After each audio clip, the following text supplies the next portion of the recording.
ఇక హామీల గురించి చూస్తామంటే ఇక హామీలు చెప్పాల్సిన అవసరం లేదు.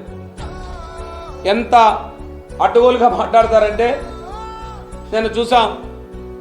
ఓ పక్క ముఖ్యమంత్రి గారు ఆనాడు ఎన్నికల్లో తిరుగుతూ, అమ్మా మీరు ఎవరైనా టికెట్ అడిగితే మీ కండక్టర్ చెప్పండి, డ్రైవర్కి చెప్పండి, చంద్రన్న డబ్బు ఇస్తాడని చెప్పి.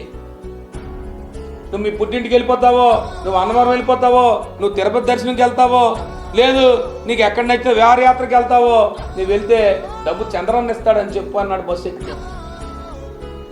ఇప్పుడు చంద్రన్న చెప్తున్నారు, చంద్రన్న తాలూకా మరి వారి తాలూకా మంత్రులు చెప్తున్నారు, అబ్బాయి మేము అవేం చెప్పలేదు, మేము జిల్లాలో తిరుగుతామని చెప్పామన్నారు. రండి, ఇది శాసనమండలిలోనే శాసనసభలో కాదు చెప్పడాలు, రండి ప్రజల దగ్గరికి, రండి ప్రజల దగ్గరికి వచ్చి చెప్పండి, మీకు మేము అలా చెప్పలేదు, రండి. రేపు ప్రజాప్రతినిధుల జిల్లాలో రేపు జిల్లాలో సమావేశాలు జరుగుతాయి, పెట్టండి డిఆర్సీ సమావేశాన్ని, చెప్పండి డిఆర్సీ సమావేశాల్లోని, లేదు జిల్లా పరిషత్ సరసభ సమావేశం రండి, ప్రజాప్రతినిధులు ఉంటారు, మీరు ఇచ్చిన హామీలన్నీ చూపిస్తాం, మీ వీడియో ప్లే చేస్తాం,